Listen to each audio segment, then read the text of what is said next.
What's up, everybody? Welcome back to the channel. If it's your first time tuning in, please be sure to smash that subscribe button. If not, thanks for your continued support. Today we are down in the great state of Florida, and if you haven't been following the channel, we've rebuilt this car many years ago. It is permanently down here in Florida, and this Saab 04 Saab 95 made the journey all the way down the East Coast to Florida, and tomorrow I'll be driving it back. So pretty cool, epic road trip so far on this car. Let's hop in it and I'll explain.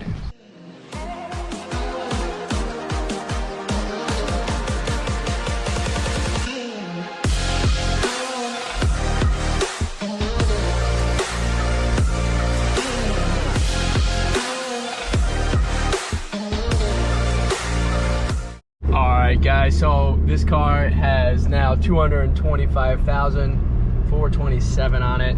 This thing is a beaster.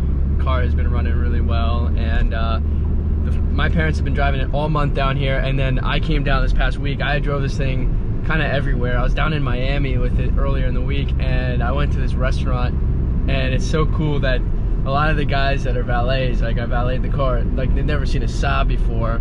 So there's like all these expensive high-end cars, and I come up and valet this thing, and both valets, like on the entrance and the exit, went nuts with this thing. They're like, "What year is this thing? It's so cool!" Like the keys on the floor in the center. Like it was the funniest thing, and it was kind of cool to see how excited they got over this car compared to like the Ferrari that was sitting right in front of you. You know, it's pretty funny. So, but yeah, so far update on the car is that it has been running flawlessly. And so far so good. I think there was like an airbag light that came on once down here and it kind of went away, so possibly like a sign of a failing sensor, but I'm sure once we bring this thing back home we'll do further investigation on that. So far it hasn't turned on since I've driven the car this week, and probably drove it maybe like 300 miles this week myself. So yeah, 267 since I filled it, and then I drove before then. So yeah, probably well over 300 miles, maybe 300 to 400 miles this week myself. So yeah, this thing's been cruising for bruising down here, and it's pretty awesome. Alright guys, so a little bit of a different scene than the last clip of this video, but I didn't film any of the adventure home, but we drove the 1,300 miles or so, whatever it is, back from Florida. The Saab did such an incredible job in so many different ways. So a couple of different things that had transpired on the drive home. The first thing that happened was, on good fashion, I was just enjoying my coffee in the morning, and I was just kind of whipping along with traffic. A couple other cars, it wasn't just traffic, it was just a few of us. And my rule of thumb is never to be last in the pack, because you're the first to get picked off. And I wasn't listening to my own advice and my normal routine. Usually if I'm gonna do some speeding, I try to be in the lead of the pack. So in this case I wasn't, and of course I got pulled over for doing 90 miles an hour. And the lady, it was a state trooper in Georgia. She comes right up to the window. The dog is sitting in the back seat on his bed, just chilling there. I don't know, let me open up the car here.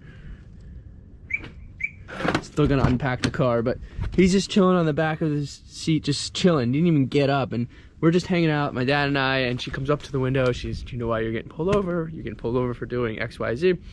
And I kind of just smiled and nodded. I didn't give really an answer because obviously I'm sitting there just enjoying my coffee and hanging out, and she said that, and then the next thing she said was, I don't know what about the smile, whatever my recognition was of her approaching the window, she said, "I haven't seen a Saab in so long, this is awesome." And long story short, we were just like small talking for a second before we even got into asking me for my papers. So I was just super respectful, and she's like, "Okay, can I get your driver's license?" I'm like, no problem. So give her my driver's license. She didn't even ask for insurance or registration. It was already a telltale sign, in my opinion, of getting off the ticket. So anyways, she goes back to the car, and 5 minutes later she comes back with no ticket, and she's smiling, and she says, "You're gonna be my only warning of the day." And you know, from there, like, lit up, and we continued to talk about the Saab, and it was so amazing. So she completely admired the Saab, and obviously she was really nice. So we got off on the ticket, and then like an hour after the ticket, or after the pullover event, I start feeling the car vibrating, and I was like, oh man, I think we have a flat tire. And it was pouring rain. It was like torrential downpour, and like tropical rain. And so I pulled off the road, I double checked, and of course this tire right here was flat. And I was like a mile from a major exit, which had, you know, tons of truck stops and restaurants, and it was just like a big developed area. Thankfully, we were not in the middle of nowhere. So with everything in the trunk and the fact that I had already probably busted the bead on the tire, I decided to not even change to the spare and make a mess of everything of the trunk because it was raining. I decided to just kind of coast the car off of the highway, which was a mile on the shoulder, and we got to a Mavis tire, and fortunately they did have a tire in stock, and I did choose to go with the DWS Continental Extreme on the rear here. So we have a little mix match of tire treads now. Unfortunately, we have the Bridgestones all seasons everywhere else, but this one here we got the Extreme on. So within an hour and 20 minutes we were back on the road, and this thing just cruised, guys. We whipped this thing home. Of course, we continued doing our adventurous speeding. We didn't get caught that time. So let's check out the fluids. We have almost 227,000 miles on the car now. The next oil change is supposed to be at 227,700. So I did top off the oil just a slight bit, a quarter of a quart on the way home, just to make sure that we're in the mid-range. You know, we drove 4,000 miles on this oil, and for such an old car, it's not leaking it and it's not burning it. I mean, a quarter of a quart, not so bad. So, okay, we're back in the cold. We are back in the cold. All right. Maybe it's time for new hood struts too, guys. Good old vice grip trick. So, all right, so the coolant looks like it's lowered itself a little bit. When I checked this at one of the last fill-ups, it was above that mid-range line. So I think as soon as we started hitting the heater, when it got into cold temperatures last night, that started to burn off.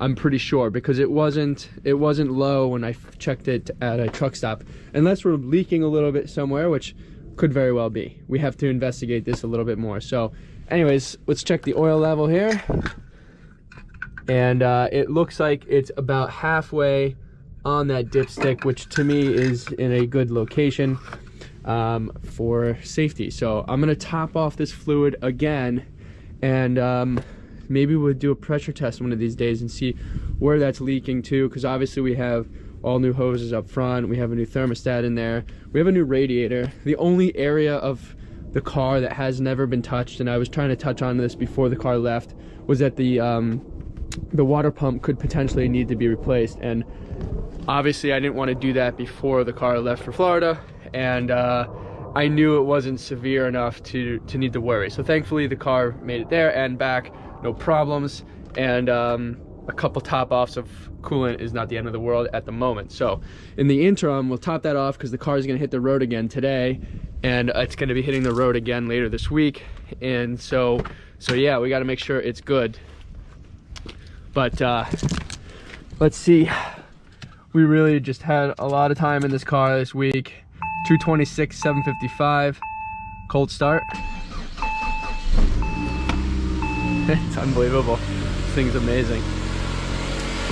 Unbelievable, guys. 13 hours in the car yesterday and 5 hours the night before. The 18 hours total. There you guys have it.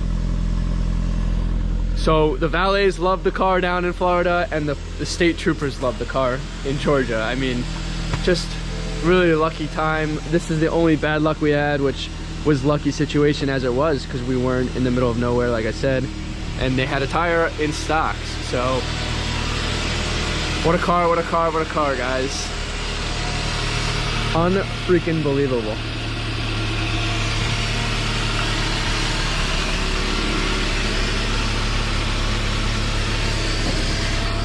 So anyways, this was the story of the Saab. this was the story of its life in Florida.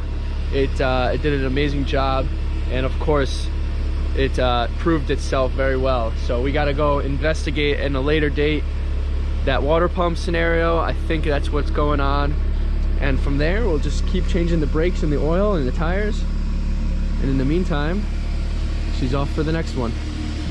Thanks for watching, guys. I hope you enjoyed this video update on the Saab 9.5. It's pretty cool that when you go to an area that isn't really known for Saabs, how many people really like them. That's how cool of a car they are. Look at that. Cold start. Cold start. Thanks for watching, guys. I'll see you next video. Please like, share, and subscribe. Drop a comment below. And if you like a Saab, you should buy one because they're great cars. If you understand them, you'll never have a problem with it.